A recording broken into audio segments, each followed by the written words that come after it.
So let's take a look now at the Money-Lenders Dole from the May 1933 edition of the Catholic Worker. Uncle Sam does not believe in the unemployed dole, but Uncle Sam does believe in the moneylenders dole. Uncle Sam doles out every year more than $1 billion to the moneylenders. And it is the moneylenders dole that puts Uncle Sam into a hole. The moneylenders are first citizens on Uncle Sam's payroll. There were no moneylenders on the payroll in Palestine and Ireland. There were no moneylenders on the payroll in Palestine and Ireland because the prophets of Israel and the fathers of the church forbid lending money at interest. But Uncle Sam does not listen to the prophets of Israel and the fathers of the church.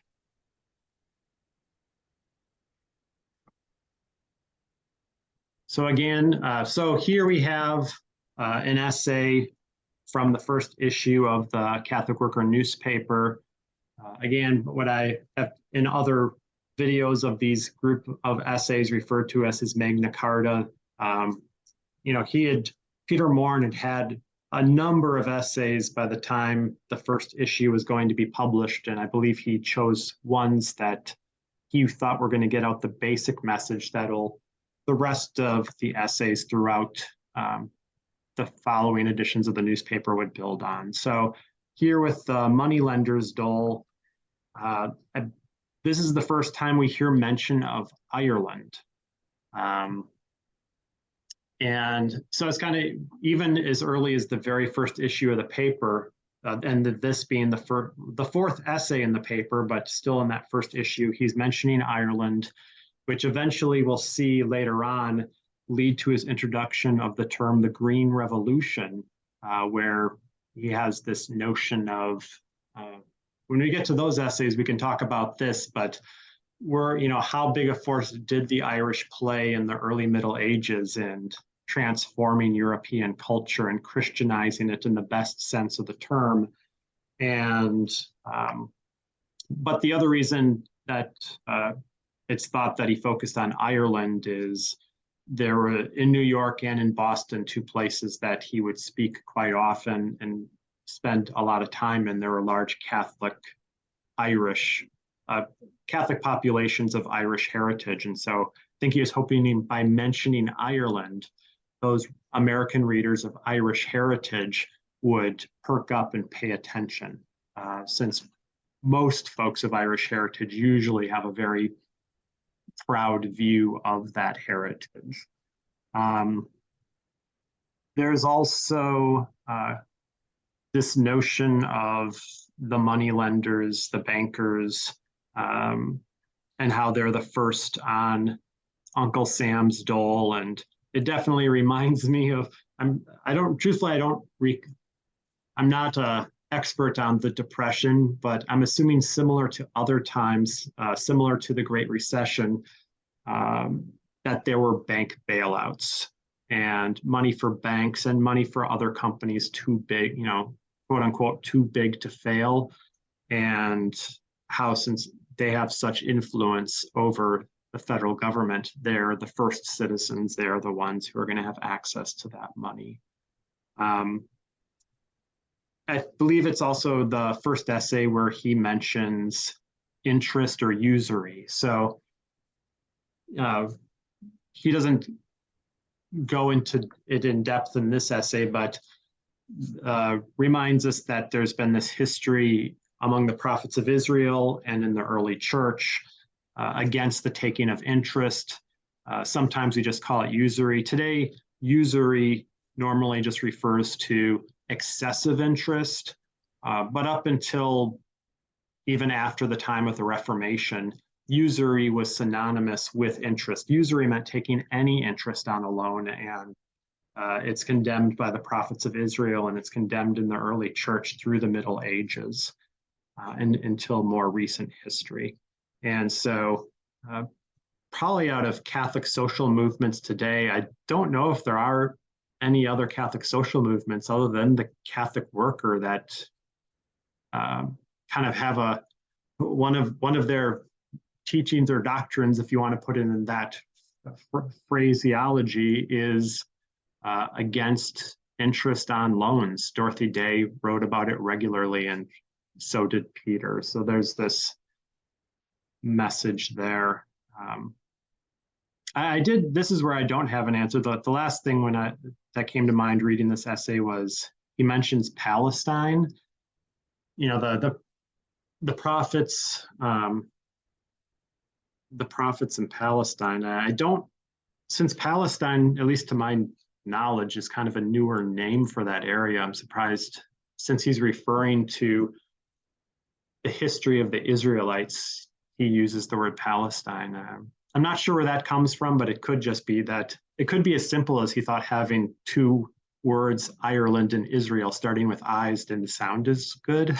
So I'm thinking about it, but I probably putting too much thought. But Theo, what were your thoughts on this essay? Yeah, that is interesting about the Palestine, because he's okay talking about like the Jews or Jewish people like generally in other or the Israelites or the Israelite people in other essays. Yeah, I never thought of that one. I mean, yeah, I mean what I immediately think of is something like the Great Recession, just like either things are like worse today or as bad as it was back then. You know, there's hundreds of billions to save these huge banks, but people literally were losing their houses left and right. They were just walking away. Their houses were they had so much debt that it so yeah, I mean it is still like that. Um and we can extend it not even just to the money lenders, though they're a huge piece of it, to like just the whole corporate sphere, really. And primary among that is like, maybe I would even say to Peter today, like the arms manufacturers are number one on Uncle Sam's dole. We see like again and again in recent years, like Congress giving the military more money than they even ask for. And it's not like the military is shy to ask for money, you know? And there's always money for that. There's always tens of billions to send to Ukraine for weapons.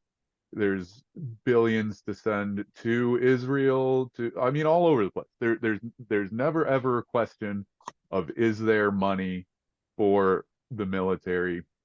But then, you know, when again, Uncle Sam doesn't believe in the unemployment dole. So we don't help people with like their necessities.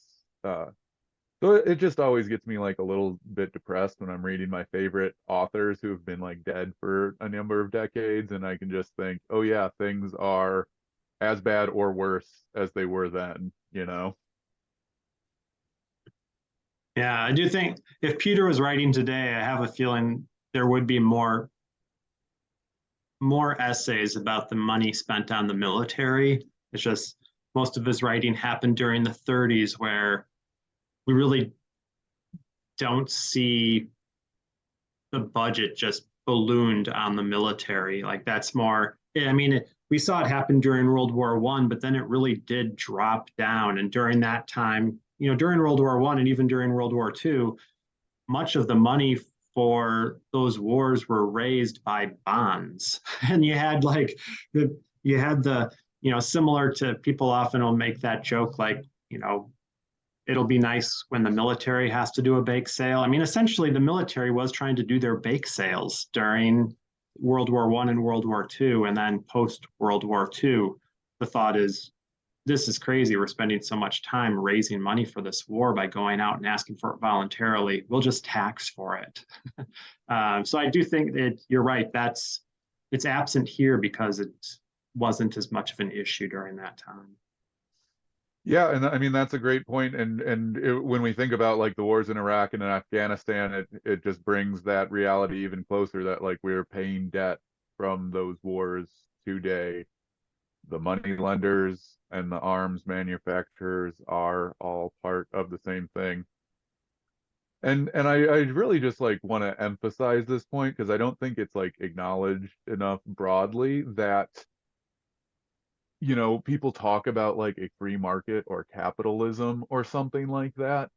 But as Peter is talking about here, like we have like it's not this is not really the right word. We have socialism. I mean, this is not really what socialism is, but like it just doesn't go to people. It goes to these banks. It goes to the military.